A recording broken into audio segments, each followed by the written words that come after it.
कैसे हैं आप लोग। मैं विजय शंकर सिंह आप सभी का अपने चैनल में स्वागत कर रहा हूं। मित्रों, आज भी एक शेयर मार्केट के बारे में वीडियो में स्वागत है आप सभी का। आज जैसा कि आप देखते हैं कि मार्केट जो है एकदम नई ऊंचाई को छूता जा रहा है, रोज़ नई ऊंचाई बना रहा है। और एट प्रेजेंट यदि आप सेंसेक्स को देखेंगे तो सेंसेक्स जो है 44,000 का लेवल टच कर लिया है और निफ्टी जो है 12,900 यानी लगभग 13,000 का लेवल स्पर्श करने जा रहा है, अपने उच्चतम स्तर को प्राप्त कर रहा है। बहुत सारी चीज़ें अपने देश में अच्छी हो रही हैं, पूरी दुनिया में अच्छी हो रही हैं। अमेरिकी चुनाव खत्म हो चुका है, वहाँ पर ट्रंप जा चुके हैं, जो बाइडन आ चुके हैं। कोरोना वायरस की जो वैक्सीन है वो वैक्सीन आने जा रही है, बिल्कुल थर्ड फेज के ट्रायल पे है, कई जगह पे ट्रायल में भी आ गया है तो वो भी आ रहा है। इसके बाद देश में जो है जो आंकड़े आए हैं जीएसटी कलेक्शन के वो भी अच्छे आए हैं। जो आईआईपी आंकड़े आए हैं उसमें भी कुछ सुधार देखने को मिला है। बिहार चुनाव समाप्त हो चुका है, बीजेपी को एक देखा जाए तो बहुमत मिला है, काफ़ी कंफर्टेबल स्थिति में है।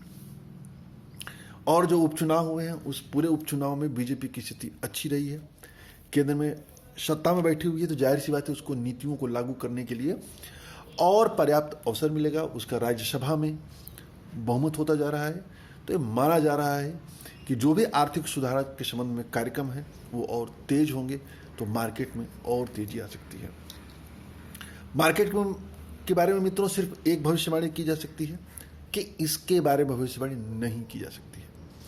लॉन्ग टर्म में इसका दिशा हमेशा ऊपर की ओर है, शॉर्ट टर्म में वोलेटिलिटी चलती रहती है।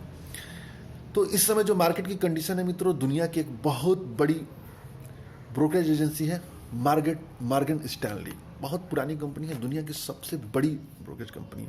पूरे दुनिया में अलग अलग घूम घूम के पैसा लगाते हैं, बहुत बड़ा फंड मैनेज करते हैं। इन्होंने लक्ष्य दिया है कि दिसंबर 2021 तक सेंसेक्स जो है 50,000 चला जाएगा। अभी 44,000 का है, यानी 6,000 का प्लस 15% की सेंसेक्स में तेजी के अनुमान लगाए जा रहे हैं। यही हाल निफ्टी में भी है। निफ्टी की बात करेंगे तो 14,000 के ऊपर लेवल के अनुमान लगाया जा रहा है। मॉर्गन स्टैनली का यहां तक मानना है कि यदि बुल फेज प्रारंभ होगा, मार्केट में तेजी कायम रहेगी, तो सेंसेक्स जो है 59,000 यानी 59,000 का लेवल टच कर सकता है। और यदि खराब कंडीशन होगा तो सेंसेक्स जो है 37,000 का लेवल टच करेगा, यानी यहां से जहां निफ्टी है 7,000 नीचे लगभग 10-15% के आसपास वो भी करेक्शन दिखा सकता है। हमें मार्केट को लेकर के बुलिश होना है, बुलिश रहना है, अच्छी बातें रखना है, अच्छी कंपनियों को होल्ड करना है और उसमें लगातार अपने पोजीशन को बढ़ाना है। मार्केट किधर भी जाएगा, कैसे भी जाएगा, हमारा पोजीशन अपने जो भी स्टॉक स्पेसिफिक उस पर कायम रखना है, हम फायदा उठा सकते हैं। लेकिन एक चीज़ सतर्क रहना है, शॉर्ट टर्म में जो भी मार्केट में अप एंड डाउन होते हैं उसको देखते हुए पैसे को स्टेप वाइज लगाना है। जो भी पैसा लगाइए बार बार करके लगाना है, एक बार में पैसा नहीं लगाना है। जब वोलेटिलिटी रहेगी तो वोलेटिलिटी का उसका लाभ मिलता है। और सबसे बड़ी चीज़ क्या है, हम यदि सिस्टमेटिक इन्वेस्टमेंट प्लान के तहत चलते हैं तो बहुत ही बेहतरीन नतीजे प्राप्त होते हैं। मेरा अपना मानना है कि मार्केट के जो भी शीर्ष की कंपनियां हैं, 15-16 कंपनियां हैं, आप टॉप 15 कंपनीज में इन्वेस्टमेंट करिए। मैंने उसका एक अलग से वीडियो बनाया है, आप उस वीडियो को देखिए, उसमें इन्वेस्टमेंट करिए। अपने पोर्टफोलियो का 60 से 70% हिस्सा हमें टॉप कंपनीज को देना है। टॉप कंपनीज को हम देते हैं हिस्सेदारी तो हमारा पोर्टफोलियो बैलेंस रहता है, रिस्क कम होता है, स्टेबल रिटर्न प्राप्त होता है। अच्छी कंपनियों का वो कंपनियां लगातार आउट परफॉर्म करती हैं, थोड़े दिनों के लिए नीचे रहेंगे फिर एक नई ऊंचाई पर छूट देती हैं। तो हमें 50 to 60 लगभग 60% तक का पोर्टफोलियो हमें लार्ज कैप को रखना चाहिए, अच्छे रिटर्न प्राप्त होते हैं। मॉर्गन स्टैनली का मानना है कि आने वाले समयों में जो ग्रोथ होगा वो mid and small cap segment की कंपनियों में ज़्यादा होगा। लेकिन हम जान लेते हैं कि जैसे जैसे मिड स्मॉल कैप सेगमेंट में जाते हैं वैसे वैसे जोखिम हमारा बढ़ता जाता है। मार्केट की बात करते हैं तो जो शीर्ष की 100 कंपनियां होती हैं मार्केट कैपिटल के हिसाब से, वो लार्ज कैप की होती हैं।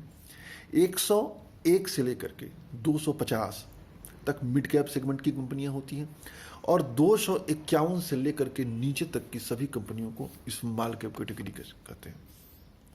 तो जब जैसे जैसे हम नीचे उतरते जाते हैं वैसे वैसे मार्केट के बारे में थोड़ा सा जोखिम बढ़ता जाता है।